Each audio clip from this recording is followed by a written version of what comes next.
Halo teman-teman yang terkasih dan ASEKAEDO, salam bertemu kembali dengan saya Ferdi. Ini adalah koridor masuk SMA Talenta dan ini adalah hasil karya dari Ibu Kepala Sekolah dan Pak Yus. Terima kasih untuk Ibu Anita dan Pak Yus yang sudah menghasilkan karya yang luar biasa ini. Nah teman-teman dan ASEKAEDO, hari ini saya akan memberikan sebuah katekesi kecil. Mudah-mudahan dapat menjawab sebuah pertanyaan, mengapa Allah menjadi manusia dalam diri Yesus Kristus? Atau ada pertanyaan, apakah benar Yesus Kristus itu adalah Allah, adalah Tuhan, adalah anak Allah yang maha tinggi? Saya mulai cerita. Ada sepasang kekasih menjalin hubungan kasih, tapi mereka berjauh-jauhan. Yang satu adalah seorang pemuda tinggal di Flores, sedangkan ceweknya sedang kuliah di Bandung. Hubungan mereka sebenarnya bagus pada tahun-tahun pertama, dan mereka menjalin hubungannya lewat handphone, hanya mengandalkan pulsa dan kuota. Karena itu cewek itu dia akan rajin mengunjungi konter pulsa. Setiap minggu dia akan bertemu, dia akan mengunjungi konter handphone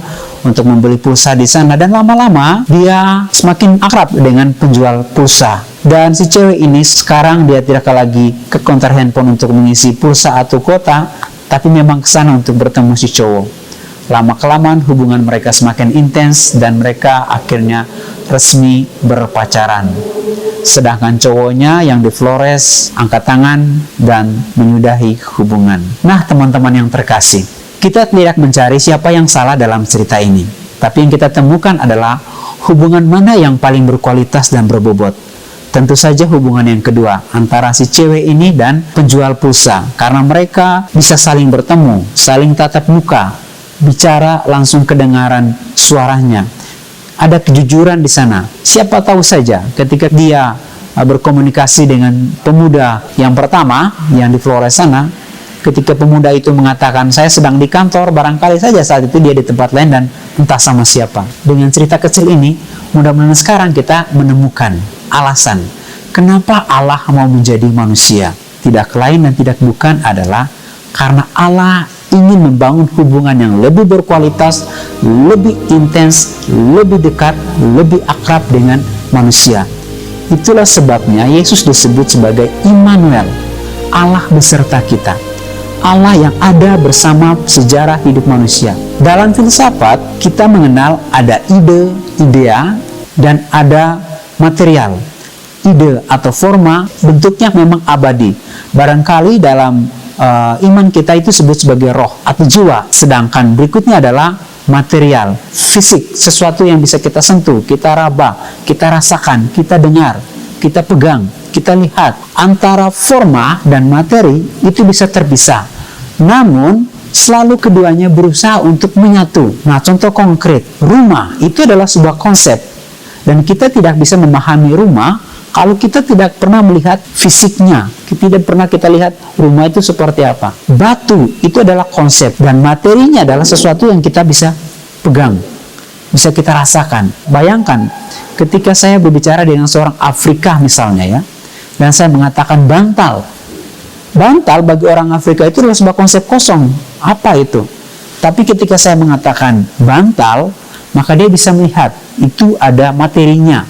Dan konsepnya menjadi klop sekarang antara bantal yang saya ucapkan dengan sesuatu yang dia lihat, dia pegang. Oh ya, seperti inilah bantal. Itu artinya bahwa konsep bantal tadi harus menyatu dengan materi bantal, maka klop di sana, ada pertemuan. Nah, dalam kisah-kisah sebelumnya, dalam perjanjian lama, Allah itu dikenal sebagai konsep saja.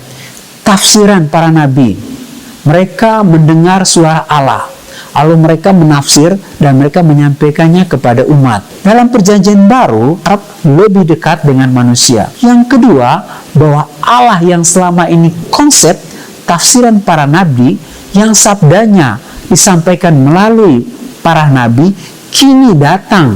Kita lihat bentuknya, kita lihat fisiknya, bisa kita dengar suaranya. Ketika ada yang bersalah, Allah sendiri mengatakan, pergilah dan jangan berbuat dosa lagi. Suara itu bisa kita dengar. Orang yang buta dirasakan, disentuh matanya oleh Yesus Kristus. Jadi benar-benar dirasakan. Nah ini dalam diri Yesus Kristus, secara filsafat ada penyatuan antara ide dan material. Atau secara biblis, Yohanes mengatakan tadi, sabda itu telah menjadi manusia. Nah, Sekarang kita mudah-mudahan sudah menangkap mengapa Allah mau menjadi manusia. Karena Dia ingin berada bersama manusia. Karena manusia punya keterbatasan untuk memahami konsep, maka Allah itu menyediakan dirinya menjadi materi, menjadi serupa dengan manusia yang bisa kita rasakan, bisa kita sentuh. Nah, ayah manakah yang tidak merindukan berpelukan dengan anak-anaknya? Padahal setiap hari dia melakukan video call atau mengirim pesan kepada anak-anaknya. Ibu manakah yang tidak merindukan ada bersama anak-anaknya, ngobrol bersama anak-anaknya, menyentuh anaknya? Padahal setiap jam dia mengirim pesan. Tentu saja semua orang tua lebih rindu melihat, merasakan, memeluk anak-anaknya. Itulah alasan Tuhan. Allah yang lebih baik itu daripada kita-kita yang lain, daripada kita ayah-ayah, tentu saja merindukan hal yang serupa. Bahwa Allah ingin datang langsung, menyentuh manusia, dekat pada manusia, dan fisiknya pun dapat dirasakan oleh manusia, bisa disentuh. Yesus sudah ada dalam sejarah manusia. Itu yang pertama. Yang kedua, dalam iman kekristenan kita meyakini adanya sakramen. Sakramen adalah pelayanan gereja untuk merasakan kehadiran Allah yang bisa kita sentuh, bisa kita rasakan. Maka pembaptisan itu bisa dirasakan oleh kita, yaitu dengan air. Ada yang menerima sakramen tobat. Kita mendengar suara Allah lewat para imam yang mengatakan, pergilah dan jangan berbuat dosa lagi. Terutama lewat Ekaristi, kita merasakan dan menerima tubuh Kristus masuk ke dalam tubuh kita. Lalu berikutnya, pertanyaan, mengapa Yesus yang adalah Raja alam semesta, lalu kemudian menjadi manusia, mengapa tidak saja menjadi seorang anak kaisar? Mengapa malah memilih menjadi anak seorang tukang kayu dan dilahirkan di tengah-tengah orang miskin?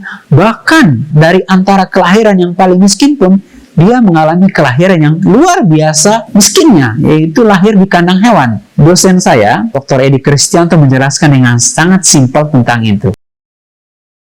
Yesus, Allah, menjadi manusia, menjadi yang paling hina, supaya bumi manusia-manusia kita yang berdosa, dia turun paling bawah, paling hina.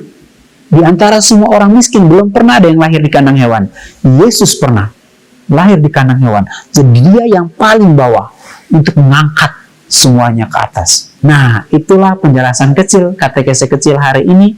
Mudah-mudahan iman kita semakin diteguhkan untuk pengakuan kepada Yesus Sang Juru Selamat, yang adalah Allah, yang adalah Tuhan, yang datang ke dunia untuk menyatu bersama kita, yang datang ke dunia adalah Allah yang Immanuel, Allah yang beserta kita. Terutama dalam Ekaristi, teman-teman, Yesus itu masuk ke dalam tubuh kita, mengalir dalam darah kita, maka mari bersama-sama asekaedo, jadilah kudus.